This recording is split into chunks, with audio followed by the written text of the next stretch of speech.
He literally described himself the other day that he said, I was the apple of Putin's eye. He said this. He said that a couple times. He said that a couple times, right? So the force of his charisma, Putin sees Donald Trump as like Vladimir Jr., the apple of his eye. The force of his charisma and his warmth and affection was meant to get Putin to say, yeah, that war of conquest I launched a few years ago to take an entire sovereign nation in Europe. Yeah, I'm going to undo all that because, Donnie from Queens asked me nicely.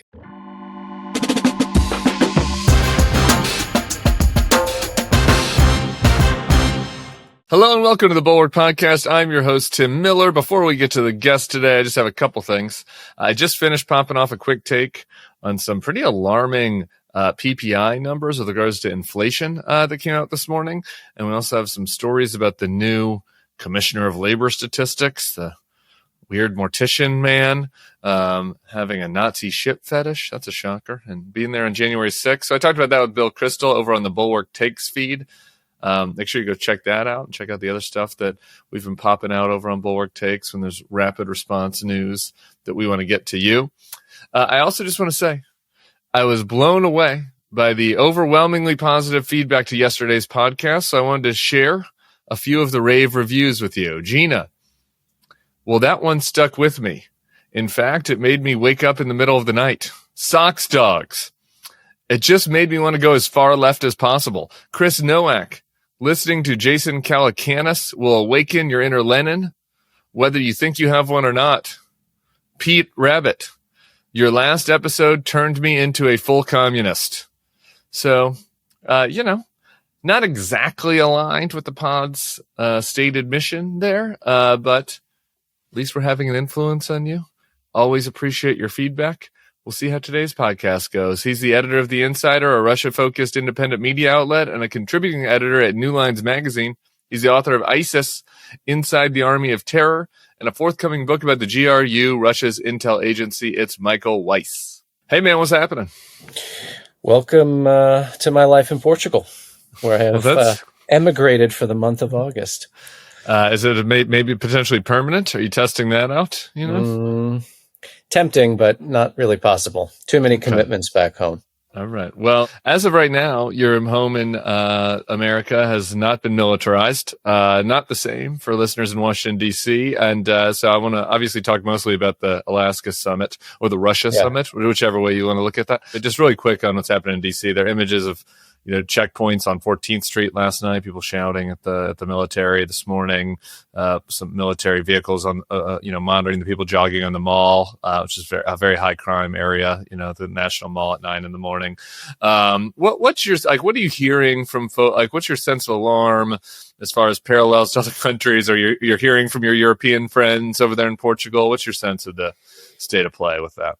I mean, I think a lot of people's expectations have been reset over not only the first 8 months or whatever of this administration's second term, but the last decade, seeing the United States opt for a guy like Trump and then opt for him again in spite of his attempt to foment an insurrection and the overthrow of a government that he led, including hanging his then vice president. I mean, this is very par for the course for Europeans who have a history of, I was in Spain in June where there was a pretty vicious fratricidal war fought in the 1930s. There's a Plaza de Orwell in Barcelona, which is the only touristy thing I did when I was there, because he famously fought on the side of an anarchist brigade defending the Republic. Europe is very accustomed to the rise of populist dictators and obviously, World War and things like that. But there was always this kind of prevailing assumption that wouldn't happen in the US. I used to be quite kind of pissy about Europeans who would say, well, what's to choose in America, Democrat, Republican? It's two sides of the same coin of reaction. And I said, yeah, but, we don't have communism and fascism like you guys do. Right. That sort of mind-numbing centrism or that kind of, sort of political equilibrium has served us pretty well, certainly since World War II. And now, obviously, that's no longer true. So, I don't know. I'm not in D.C. I'm not walking the streets, with the National Guard on the Hill or whatever. But for me, it's kind of strange because I feel a little bit desensitized to it in a bad way. You forget that he also sent U.S. military into Los Angeles, not, a few weeks ago. It's like, wait, what? Oh, that happened, right? And now we're redeploying to Washington. So what's next? I don't know. I mean, he seems to be keen on interfering in the New York mayoral race. And maybe if that doesn't go the way he wants, if Mamdani becomes mayor, he's going to do something similar. Yeah. Tom Homan was saying yesterday, they seem to be indicating like the DC situation is in some ways unique because he can do this legally for 30 days, but they're already kind of indicating that might want to go on longer. There has been a small, I guess, individual act of resistance. You never know what individual act of resistance will resonate. Who threw the first brick at Stonewall, for example. This was a man that threw a Subway sandwich at ICE a couple days ago. For the YouTubers, I'm going to put the video of this up because it's too funny. The ICE guy he threw the sandwich at probably worked at Subway not like 3 hours ago, because I actually went on the website to see like what the requirements are for applying, because I saw the South Park bit. Yeah. And, you assume that parody is always kind of a hyper reality or an exaggeration. There's no exaggeration. I mean, no college degree, no high school diploma. Come on in. The water's fine, I mean, I debated a former actor, former low-level Superman actor, who's 59 years old, who's joined ICE. So, is that Dean Cain? That's Dean Cain. Me and Dean went at it. I want to play just for you. I'm just trying to sensitize you. You're desensitized. Trying to sensitize you. This is the United States Attorney from Washington D.C. talking about the sandwich incident. And the president's message to the criminals was, "If you spit, we hit." Well, we didn't quite do that the other night when an individual went up to one of the federal law enforcement officers and started jumping up and down, screaming at him, berating him, yelling at him. And then he took a Subway sandwich about this big and took it and threw it at the officer. He thought it was funny. Well, he doesn't think it's funny today because we charged him with a felony, assault on a police officer. Well, I don't know. I kind of want to. Where's By the way, Subway sandwiches are notoriously soft and squishy. They never use stale bread. So, like, if you're going to throw something at a cop, it's not like they're throwing a Burger King or a McDonald's. So anyway, that's where we're at, though. That's what's happening back here. Are you sure you want to come back? That was I just want to reiterate. That was the United States Attorney, top prosecutor for Washington. Slurring. Good to have your priorities. Seem to be slurring order. There on the sandwich toss. Okay, we'll move on. I want to get to the summit, which is why you're here tomorrow in Alaska. There's a bunch of elements to this. Trump and Zelensky in the EU had a virtual meeting yesterday. But just before we get into like that, I just like the biggest picture. What do you assess the sides are trying to get out of the meeting tomorrow? Well, let's first assess the obvious, which is the Russians already gained an enormous symbolic victory here. Putin is an indicted war criminal according to the ICC, which we're not a party to, but still we made a big deal about it when he was indicted. We are welcoming him onto American soil, not just any strip of American soil, but Alaska, which the Russians controlled up until 1867. And the Russians like to sort of trollingly joke that they may one day yet control it again. Also, I'm hearing from my friends in the State Department. Do you know how many visas the Russians have asked for their people? I have no idea. No. Take a wild guess. 12. 450. More than that, do you know what they've also done? They've requested State Department assistance in finding accommodations for their people, which include an enormous delegation of journalists. They have more journalists, quote unquote journalists. How many of them are FSB or GRU agents? I don't know. Coming in. We can't really mock their journalists anymore. I don't know if you've been watching any of the United States press conferences that we've been having lately, but some strange crowd in there. Their victory lap is taking the form of expecting our own foreign ministry to be like an Expedia, for the Russians and find them hotel rooms in Anchorage. And I mean, if Sarah Palin could see Russia before, she can really see Russia from her house now, man. I mean, how many hotel rooms do we think there are in Anchorage? Our Alaska listeners will be upset at me but it's not, yeah, it's not a high convention town. It's not a big convention spot. No, it's not a hootenanny town. But anyway, the Russians are coming in very high on the hog about, well, Trump has mooted this idea. He's the one who wanted to meet with Putin, desperately seeking an audience. And as I think the White House press secretary said, that Trump is, quote, honored to sit down with this war criminal. Now, there's a lot being thrown around in the media about supposed deals that have already been struck or the kinds of things that may be struck. I mean, I'm trying not to get ahead of myself here because I've seen this movie before where a lot of people, run out there with very authoritative claims that then sort of evaporate. It seems obvious, though. Look, Trump has not got Putin to agree to a ceasefire, much to his chagrin. Much to his evident exasperation. This is a guy who said, the force of my charisma. He literally described himself the other day that he said, I was the apple of Putin's eye. He said this. He said that a couple times. He said that a couple times, right? So the force of his charisma, Putin sees Donald Trump as like, Vladimir Jr., the apple of his eye. The force of his charisma and his warmth and affection was meant to get Putin to say, yeah, that war of conquest I launched a few years ago to take an entire sovereign nation in Europe. Yeah, I'm going to undo all that because, Donnie from Queens asked me nicely. So that didn't work out. Now it's, what can I put on the table? How can I better negotiate with Putin directly to bring this thing to a close? And, you don't have to be a Russia expert or a scholar or even particularly well-versed in the vagaries of Russian foreign policy to realize the Russians are not interested in ending the war, and Putin himself cannot end it because the entire economy revolves around fighting this thing, right? I mean, he has now invested so much of his own strategic imperative as the dictator of Russia. His very regime kind of depends on prosecuting this war, however it may go. That doesn't seem to have penetrated in the minds of Donald Trump. Steve Witkoff, who I prefer to call Dim Philby, who I was told was taken off the Russia portfolio because the New York Post wrote a very withering piece about him where some unnamed official from Trump's first term said, Steve Witkoff, nice guy, but a bumbling fucking idiot who should be nowhere near any of this stuff.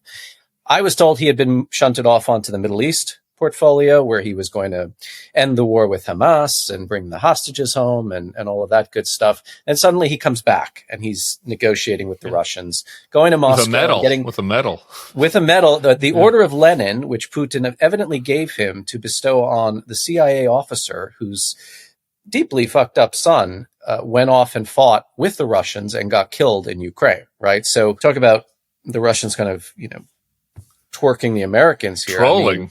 Yeah, and Witkoff didn't get it. He didn't understand. He didn't understand. He said, "Oh, thanks." He thought it was like a legitimate bauble to be handed to an American intelligence officer. So, yeah, I mean, and he also created a diplomatic crisis by saying, "Well, the Russians want all of Donetsk and Lugansk, which they do not control in full. Right? To take all of Donetsk, the Ukrainians would have to withdraw from two fortified cities, Slavyansk and Kramatorsk. If you go back to 2014, 2015, some of the most pitched battles against the so-called separatists at that time were fought for these population centers. So for the Ukrainians to withdraw from there, I mean, that's a non-starter. But anyway, Witkoff had originally suggested Russia wants Donetsk and Lugansk, and Russia will withdraw from their controlled areas of Zaporizhia and Kherson. Russians never, ever said that.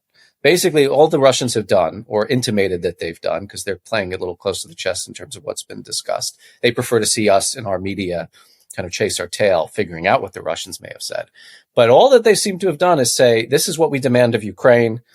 What we're prepared to do is not up for discussion, right? Right. So, again, their starting position is they have annexed 4 oblasts of Ukraine. They will not unannex them easily. Certainly not, for any kind of incentives that Trump might offer. Now, the one thing that's keeping me from suicidal ideation at the moment, even in the sunny climate of Portugal, where the wine is cheap, but also quite good, is there Sardines. Yeah. There are certain institutional bulwarks in place in the U.S. system, even Ding. now. Yep, ding. Even now, under an increasingly autocratic government or presidency, that keep Trump from doing the worst he could possibly do. So what are these bulwarks? In his first term, there was something called CAATSA, the Countering American Adversaries Through Sanctions Act. One of the architects of it, ironically, was Marco Rubio. What was CAATSA? It was basically a way to keep the executive from signing all kinds of sanctions waivers and lifting sanctions unilaterally, especially on Russia, which at that point had been guilty of the first invasion of Ukraine. It was kind of like a manacle, a congressional manacle on White House authority. Since then, there have been all kinds of executive orders, all of them codified through CAATSA, a series of legislation passed that basically does the same thing, right? Says that Congress gets oversight. You have to have a vote of Congress in order to lift some of the major sanctions on Russian oil and gas, on the Russian banking system. The second bulwark, I would say, which is not in the American system, is the European Union. So the EU has said, not only not lifting any sanctions, we're going to pass new sanctions. And so you notice now Zelensky, in anticipatory terror of what's about to commence in Alaska, has been making the rounds with the European leadership, meeting with Merz, having calls with everybody, saying, you have to have my back, because if Donald tries to throw me under the bus again, it's going to fall to you to basically keep Ukraine afloat. Now, there are other things too. And again, I don't credit anything Trump says. I prefer to look at what he does or he does not do. But he has said, if you want to take this as a data point, that regardless of what happens in Alaska, he will continue to sell weapons to NATO allies for the express purpose of their donating those weapons to Ukraine. So there's something called PURL mechanism, which was recently cobbled together. That's PURL, whereby NATO is going to buy billions and billions of dollars in kit that can only be sourced here, or there where you are in the United States, and that Ukraine badly needs. Now, these include long-range air defense systems like the Patriot, rocket artillery like Gimlers and ATACMS used by HIMARS, and howitzer, 155 millimeter shells. So as long as the Europeans can buy stuff for Ukraine, will be okay. It will not be completely forfeit in its warfighting capability. And that came out of yesterday's virtual summit. Was at least what was said by Trump, or what was kind of what the Americans are saying? Yeah, I'm hearing some background reporting from various phone calls, including the one that Trump had with Zelensky, which went pretty well from what I've been told. But again, who knows what that means? And I wonder what the margin of not so pretty well was in that discussion. But I mean, at the end of the day, there's things that he also cannot do unilaterally without factoring in the agency of other parties here. I mean, Ukraine's constitution forbids Ukraine from giving away territory, right? Yeah. I mean, Donald Trump seems to think that war is the closing of escrow by other means. Like it's all just a real estate, negotiation. It's not. Population transfers, ethnic cleansing, either de facto or de jure recognition of occupied territory. These are things that, don't just happen overnight and cannot happen with the stroke of a pen, at least not in, the 21st century, much as we would like them to go that way. So I'm not losing it just yet. But again, we've already given this unnecessary gift to the Russians by legitimating Putin in this way and inviting him, onto the U.S. It's like let's not catastrophize. Let's look at it from the perspective of, so of at least taking what was reported that Trump said yesterday at this virtual summit with Zelensky and a lot of other European leaders and NATO leaders, and let's just take it at face value.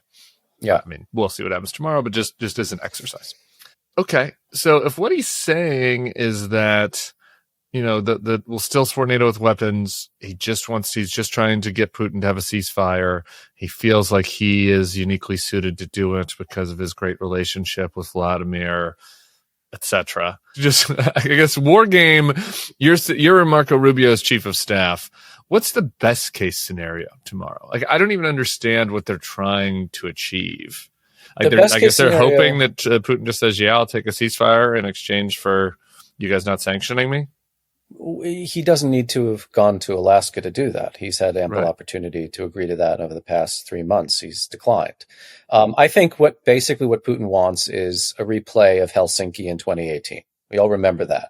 He has this one-on-one with Trump, very limited contingent in the room, translators, and Fiona Hill, I think, was in the room. Maybe she wasn't, but anyway, she has the best recounting of that tête-à-tête, which was, Putin he rolled Trump. He flattered him, he cajoled him, he manipulated him, he convinced him that his own intelligence community was lying about Russia's election interference in 2016. He may well try to do the same thing.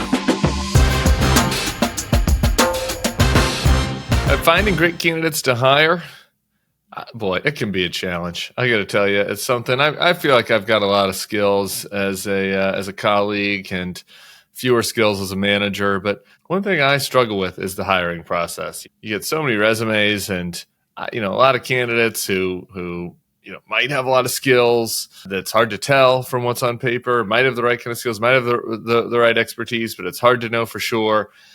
And that's why we're turning to ZipRecruiter. Now, ZipRecruiter finds amazing candidates for you fast. And right now you can try it for free at ZipRecruiter.com/Bulwark. ZipRecruiter's smart technology identifies great talent for you quickly. Right after you post your job, ZipRecruiter's powerful matching technology starts showing you qualified people for it. So you can ditch the other hiring sites and let ZipRecruiter find what you're looking for. That needle in the haystack, That producer and editor that we have at this podcast, that Jason Brown. 4 out of 5 employees who post on ZipRecruiter get a quality candidate within the first day. Try it for free at this exclusive web address, ZipRecruiter.com/Bulwark. Again, that's ZipRecruiter.com/Bulwark. ZipRecruiter, the smartest way to hire. But what is smart people, quote unquote, in his world? Like, what does Rubio think is a good option here, like a good outcome for tomorrow? It's hard for me to sort of get inside the mind of Marco Rubio at this point. I do think. Okay, how about this way then? Let's put it this way: what would happen tomorrow that Michael Weiss would text me on at the end of the day and be like, "Well, that went pretty well, actually." So that went surprisingly well. Yeah. So one constant in nature is the Russians, when it comes to dealing with the Americans. Even when they win, they eventually lose because they ask for too much and they play it too rough, right? And my one hope is that Dim Philby made assurances to the American side, to Trump. The Russians are going to meet you here. Putin gets in there and says, "No, I never said that. I'm not going to meet you here." So then Trump comes away angry at both Putin and Witkoff.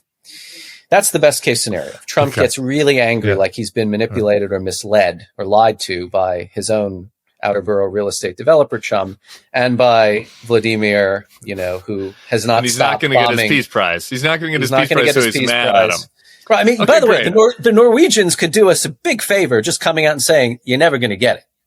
Just FYI, really you're never going to get it.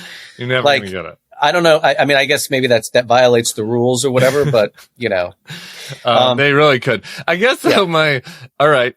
So I guess it turns out those are two different questions because or maybe not. Marco Rubio could not possibly be hoping for that, right? That he's just like a bank shot. Maybe boss gets mad. We're doing this. Maybe boss gets mad. Maybe they. I genuinely. They could arrange. It's a legitimate question. Yeah. Like I genuinely can't fathom what they think they're going to get out of this. Like I don't understand it. I don't see a fire sale of Ukrainian territory happening. It may be introduced, but it's not. Sure. It's not going to go anywhere. The Ukrainians cannot do it. It's not just Zelensky, by the way. The entirety of the Ukrainian political class would be against that. The Ukrainian population is very keen to see the war end, and they're willing to negotiate with Russia in a manner that they weren't even a few months ago. But there are certain red lines here, right? And the Europeans won't go for that as well. I would say, at minimum, you may be looking at prisoner swaps, which was the only sort of tangible outcome of the Istanbul meetings between the Ukrainians and the Russians. You may see a ceasefire in the air, which is something that's also been mooted. So, the Russians stop bombing and droning Ukrainian civilian infrastructure and population centers, and the Ukrainians agree not to go after Russian oil and gas refineries or military installations inside Russian Federation territory, right? Maybe you get that. I doubt it, though. I don't see Putin wanting to pump the brakes at any point. And just this week, everybody got into a bit of a frenzy in panic mode, which is understandable. But just this week, the Russians broke through Ukrainian defenses in the east. I want to get to that next. Let's get to that. It's just one more thing on the deal, because there's a Telegraph story on like the process. And I know you said you don't want to get ahead of what crazy stuff Trump could possibly offer, but I just think this is just worth putting on the table since it's out there. It said this: Trump will arrive. They say will. We'll see if the reporting's accurate. I think you really probably shouldn't use the word will with anything about what Donald Trump's going to do the next day, because who the fuck knows. Right. But armed with a number of money-making opportunities for Putin, including opening up Alaska's natural resources to Moscow. Now, I hear you on not wanting to get ahead, but that just caught my eye, because that's like, now that kind of sounds like Donald, actually. Maybe that's the plan, to go there and be like, we'll enrichen you. Maybe a crypto deal. I mean, look, before the war, first of all, Russia has a GDP smaller than the state of California. If you're looking to make money, you're much better off going to Asia, which was, we've had this sort of fantastical pivot to Asia over successive administrations. It never seems to be realized. But also dealing with the Europeans and the European Union. I mean, they are our largest trade partner. So it makes no economical or financial sense to say we're going to do, big business with Russia at the expense of our biggest trade partner, right? Like, we can all be very cynical about Donald Trump, but he does seem to be very transactionally motivated here, and offering the Russians something that A, they don't want, B, they don't need, and C, is not going to get us what we need out of them. Eventually, he's going to have to realize that's the way it is. It wasn't so long ago that one of the ways that the Ukrainians were seeking to curry favor with Trump and lock him into this alliance or strategic partnership with Ukraine was the minerals deal. We all remember that, the rare earths thing, which that was meant to be signed in the Oval Office in February. And then they had their big 2 minutes of hate against Zelensky, both Trump and Vance, and it blew up, and then it was signed. Well, what happens to that? Right? If the Russians continue to move forward in the east, where a lot of these deposits are, suddenly the contract is invalidated, it's torn up, and we have to write a new one between the United States and Russia because these mineral deposits become Russian held assets. It doesn't make any sense. You've just concluded one boardroom negotiation and sanctified, what it was agreed on. And now you've basically forfeited by doing something else with a third party. Yeah, I mean, I think, look, at the end of the day, I still see a chance for Ukraine not to come away as successful as it should have come away, particularly in the last administration, where I think we were a little bit too slow and too fearful of escalating with the Russians, and we gave them things too late, although they made ample use of them. I'm not in sort of end of the world mode yet. No. We are still providing arms, however indirectly and for whatever cost. We have yet to lift sanctions. I don't expect Trump to impose new sanctions. Maybe he'll surprise everybody. Maybe he'll come out of this meeting deeply aggrieved with the Russians and hit crippling tariffs on China and also escalate the sanctions regime against Russia. But even if he doesn't, it's not the end of the world, right? I mean, Europe gets a lot of grief, but I want to read you a few statistics here because I think they're quite telling. In the last 6 to 8 months, you have seen two parts of Europe step up significantly in terms of security assistance and also seeing the writing on the wall that the United States was in a kind of recessional, not only pulling out of Ukraine, but essentially trying to relitigate, if not completely abandon, the transatlantic relationship. I mean, we all remember J.D. Vance and Elon Musk interfering in Germany's election on behalf of AfD, a far-right Nazi party that has seats in the Bundestag. But the two parts of Europe that have done really a great deal of good, and they don't get enough recognition, are the Nordic countries and the Baltic countries. Individually, perhaps small, but collectively kind of powerful. So I want to read you the following, just to give you a sense not only of what they're doing, but just how in stark contrast this is to the notion that Trump and his surrogates have peddled that the Europeans are a bunch of freeloading welfare queens who don't, do their fair share here. Okay. Since 2022, January of 2022 and June 2025, Denmark has spent 2.9% of its GDP on Ukraine. Estonia 2.8%, Lithuania 2.2%, Latvia 1.8%, Sweden 1.4%, and Finland 1.3%. These are figures, these are percentages of GDP spent on a foreign country that are in excess of the percent of GDP that some European countries like Spain spend on their own defense as part of NATO, right? These are countries that are emptying their stocks of all the weapon systems that they have, but do not need right now, and understand are much better used on the battlefields of Ukraine to destroy Russian armor and personnel there so that the Russians cannot turn around and invade another European country in future. So there's a lot of kind of naysaying, and I get it. Like Mark Rutte with his daddy comments, the way that the Europeans come across awkwardly, didn't love that. They come across awkwardly as too kind of deferential, if not slavishly devoted to keeping Trump in good odor. They're doing it for a reason, though, right? Which is, decoupling from the United States, or getting the kind of security autonomy, as Macron has put it, in place. It's like wheeling a tanker around in the ocean. You can't just whip it around. You move it by degrees, right? And it takes time and it takes energy. So I have to give the Europeans some breathing space and some credit here. And again, the real test will be if Donald Trump puts a gun to their head and says, you have to sell out Ukraine, even though he has repeatedly said, this is your war, or this is in your neighborhood. You should sustain this. You should be responsible for it.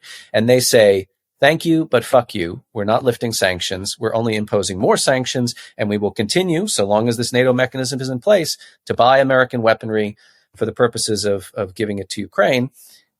That's a good thing. That's a good thing in many respects, right? Like we are telling an autocratic and corrupt American government that we appreciate everything you've done for us for the last 80 years, but we'll take it from here. And I've been advocating to the Europeans, you have to do this. You absolutely have to do this. It's in your own interest, and it certainly is in Ukraine's interest. So, yeah, I don't generally come across as overly optimistic on these things. Okay, I'm loving it. But nice. I'm not, again, if you just look at sort of the data, things could be so much worse for Ukraine than they are. They're not great. And they're not rosy. And, again, I mentioned that Russia worse than they were in January. Mini breakthrough, but it's not catastrophic. And if you query intelligence officials, if you query military analysts, they'll tell you the same thing. It's not catastrophic. This is an ad by BetterHelp. All right, y'all. I feel like the amount of therapy conversations I'm having these days is going up. Maybe it's the world. Maybe it's middle age. Who the hell knows? But a lot of folks are searching for wellness and mental health solutions online.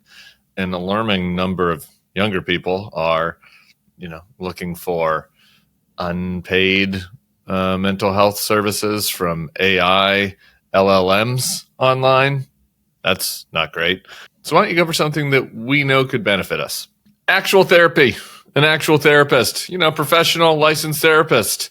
It's something that, when I was going through a little rough patch a few years ago, was really served an important purpose for me, and kind of a lot of ways led me to this podcast here. So you guys sort of indirectly benefited as well, at least if what you're telling me is true about how this show is helping you with your mental health.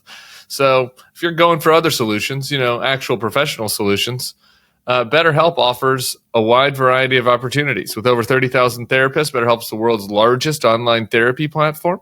And it's convenient, too. You can join a session with a therapist at the click of a button, helping you fit therapy into your busy life. Plus, you can switch therapists at any time. As the largest online therapy provider in the world, BetterHelp can provide access to mental health professionals with a diverse variety of expertise. So you can talk it out with BetterHelp. Our listeners get 10% off their first month at BetterHelp.com/thebulwark. That's BetterHelp, HELP.com/thebulwark. On this point, back to what you were saying earlier about what is actually happening on the ground, because I guess I've seen some reports that there were additional Russian military advances that has been happening this week. They got behind Ukraine, in certain areas. Talk about what's happening on the ground. Yeah, so I mean, it's complicated along the contact line. So the conventional wisdom has been that this sort of gray zone, which extends several kilometers on, sort of a no man's land between where the Ukrainians and the Russians are, particularly in Donbass, is so chock-a-block with drones that it was preventing any kind of breakthrough on either side. So what the Russians have done characteristically in the last 6 months to even maybe a year is, rather than try to push heavy armor through, they send in guys on motorbikes or buggies, 2-man rapid assault groups to try and penetrate or probe and then penetrate gaps or weaknesses in the Ukrainian defenses. Well, they found one. Now, it's very unclear to me. I've seen a very credible source called Deep State, which is a Ukrainian mapping service that kind of plots points. They were claiming that basically the Russians cut a very narrow but lengthy sliver, possibly 7 kilometers, more than 7 kilometers, right through from the Pokrovsk direction, which has been a very hot area on the battlefield. Pokrovsk is the one town that the Russians are seeking to capture. It's kind of the new Bakhmut. But I'm also seeing evidence, and the Wall Street Journal has reported that the Ukrainians believe that they have stabilized that situation. So it doesn't quite count as what you would call an operational breakthrough, but it was a penetration. I mean, sometimes when the enemy comes through like this, they come through in too few numbers. They don't have a supply chain, or they don't have a logistics line behind them. And then the defenders can simply cut them off, right? And hit them in the rear and whatever. So that seems that something like that has happened. But optically, it was absolutely terrible, right? Because here we are, on the eve of this thing in Alaska, and it looks like the Ukrainians are suddenly now on the back foot. This attritional war has now shifted to, the Russians are moving forward. So that gives ballast, however illegitimate and however meritless, based on everything I've just told you, to the kind of MAGA argument. You see, Ukraine cannot win in spite of all the gazillions we've spent on supporting them. They're still losing. We have to do a deal. And Putin will have absolutely capitalized on this development, especially the way that the U.S. media has framed it going into this thing tomorrow. One other I have under the umbrella of Russia shenanigans, because we haven't brought this up, just a couple of other news items that were out this week. There's a Colombian national, I guess, acting on behalf of Russian intelligence that carried out 2 arson attacks in Poland last year, but they're just this week, they're finally indicted, and they said that this was, in fact, Russia. There's been a hack in the U.S. Investigators uncovered evidence that Russia is responsible for a hack of a computer system that manages federal court documents, including highly sensitive records. I guess that part of the Russia op gets lost a little bit. And even myself, I'm kind of like, well, they're distracted in Ukraine, and some of this other stuff that they're doing, this other meddling, they cannot possibly be focusing on as much. That doesn't have to be the case. Their army is distracted in Ukraine, but their special services their raison d'etre is to mess with the West and do exactly these kinds of things. I mean, the group responsible, or the military intelligence service, the GRU, is behind these sabotage operations. And so what they would do in the past is they would send their well-trained operatives into European countries such as the Czech Republic or Bulgaria. They would plant bombs in storage facilities where weapons and ammunition destined either for Ukraine or Georgia, or in some cases the Syrian opposition, were being stockpiled, and they would blow these things up. So committing acts of war, acts of state terror on EU NATO soil using officers of Russian military intelligence. A lot of those officers, though, got unmasked, including by my colleagues at The Insider, for trying to poison Sergei and Yulia Skripal, for doing these kinds of bombings that I've just described. So what have they done since the full-scale invasion in 2022? They've taken a leaf out of the ISIS and Al-Qaeda playbooks, in that they're trying to remotely recruit assets in the West for money, paying them cryptocurrency, in some cases a couple $100, in other cases thousands of dollars, communicating with them on Telegram, and tasking them with going and throwing a petrol bomb into a museum in Riga that memorializes Soviet occupation, or arsoning an IKEA warehouse in Vilnius, or, in the case of Germany, trying to plant incendiary devices on DHL cargo planes, and sometimes smuggled in little trinkets and even sex toys, right? And they're finding willing assets or agents in the West who are desperate for money. They're not necessarily ideologically motivated. In some cases, they may be. But now what they've done, there's a department called Department E, and it's run by the GRU Unit 29155, which did all of these kind of kinetic operations I've been alluding to. And Department E is kind of a combination of the GRU and the old Soviet Comintern, or Communist International, in that they're looking for foreign nationals, not just in their own neck of the woods, but all over the world, that they can recruit, bring to places where they can give them some modicum of training, because they don't want to be complete amateur hour here, right? Because with amateurs, you run the risk of things going sideways, blowing things up prematurely, a lot of collateral damage. You want to have people who know how to build a bomb and how to install a bomb and how to work a detonator. So we're hearing and we're seeing evidence at the Insider, where I work, they're recruiting Cubans, Venezuelans, South Americans, Africans, who, as you may know, the Kremlin, the Russian Ministry of Defense, has actually given contracts to, peasants in Africa, telling them, come to Russia and you'll be like putting shampoo in bottles. In fact, they're coming to Russia and they're building drones. And they're using children who are blowing their hands off and blowing themselves up because they don't know what they're doing. So it's very cynical. And, they're enlisting people to commit acts of criminality, acts of state terrorism. But, desperate people will do incredible things, particularly with, anonymities they meet on the internet. So this is a very kind of scary state of affairs. And, one of the things I would be advocating if I were in the White House or, working for the intelligence community in the United States is anything that gets discussed with the Russians.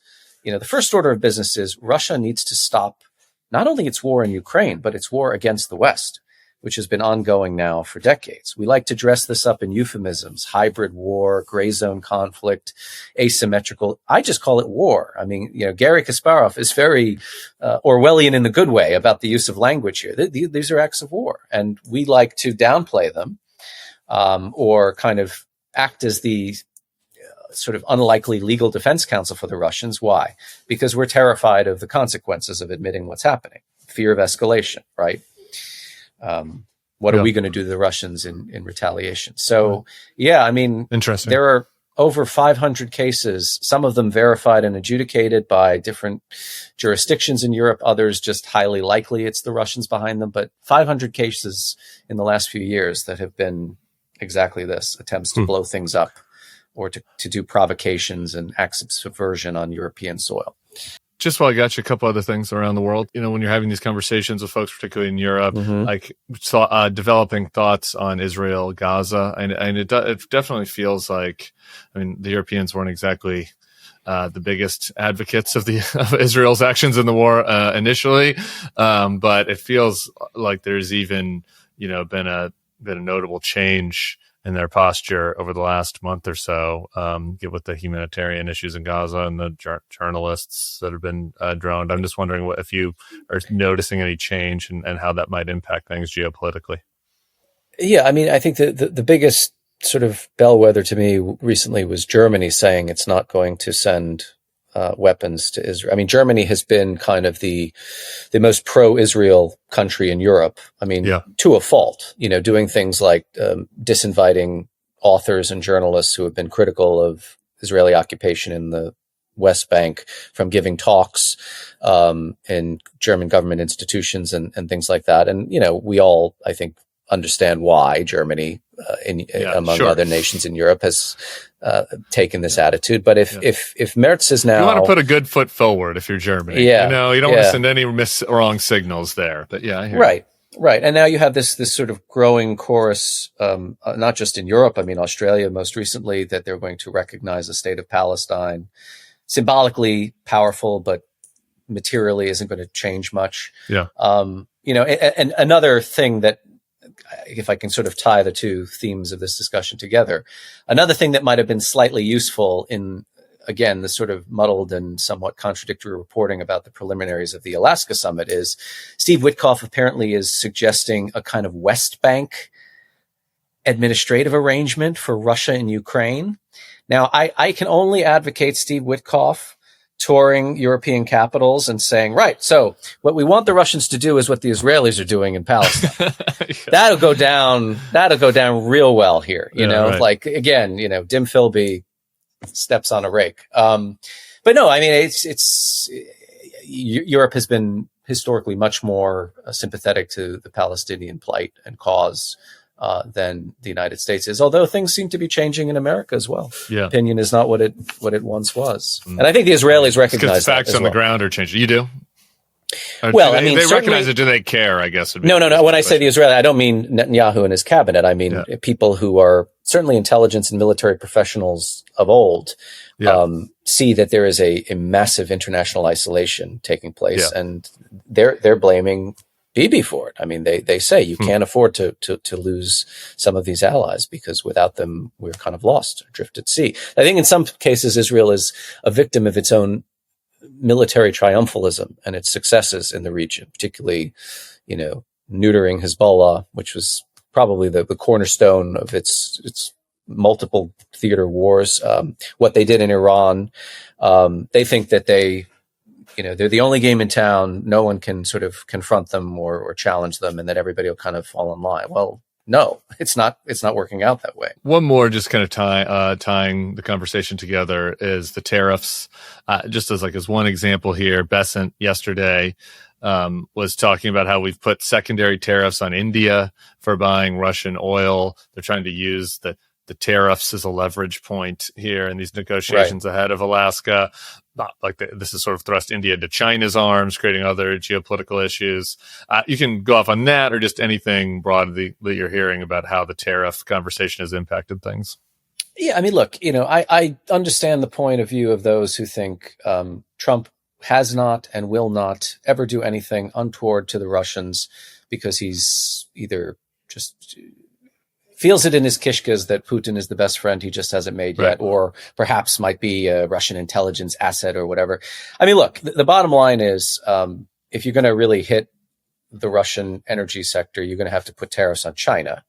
However, hitting India is was sort of baked into the cake of the much touted and yet unrealized Blumenthal or Graham-Blumenthal bill. Right? Yeah. Which is meant to be this kind of neutron bomb of secondary sanctions, which would impose 500% tariffs on any country importing Russian oil, gas, petroleum products, or uranium. Well, India certainly qualifies in that regard. And you've seen some reporting suggesting that the Indians are saying, well, okay, we'll back away from importing Russian oil, or we'll pivot to American oil or whatever. But yeah, I mean, you know, you don't want to. It is kind of funny. It's like we're really, in order to show how strong we are in Russia, we're really coming down hard on India. One of our allies. No, I get it. It's a low order thing for Trump to do. He's very. It's very easy for him to beat up on our friends and allies, right? Yeah. And then eventually he kind of climbs down. That's why he's taco. He doesn't like going after our adversary, or at least our great power adversaries. I would not qualify Iran as that.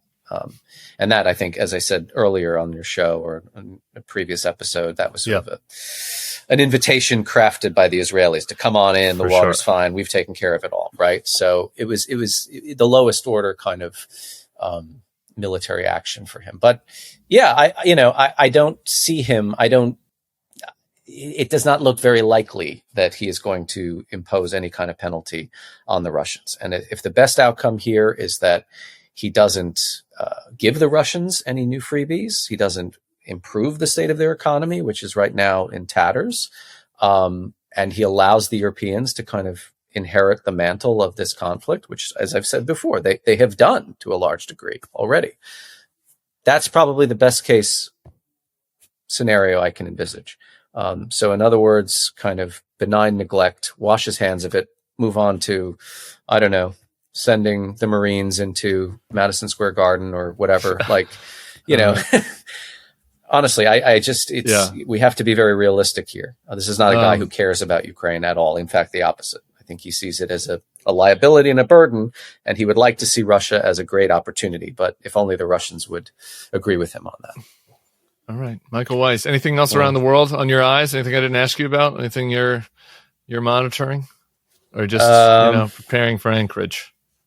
I've been I've been trying to be as switched off as possible while I'm on holiday here. I'm sorry for taking off of holiday in beautiful Cascais. People who have not been there, it's spelled Filster Cascais, right? Cascais. Yes, and I'm determined to mispronounce it even after I leave here, because I hear different things from different people, including the way my in-laws pronounce it would probably get all Americans driven out of Portugal. Just had the most glorious afternoon there, and it was bittersweet, actually, because I was just jealous I hadn't scheduled more time when I was there in Portugal. So I'm jealous. This has become like a very popular expat country because it's beautiful. The people are very friendly and warm, and it's inexpensive. I mean, you will not eat a bad meal, and you will not pay a lot of money for it.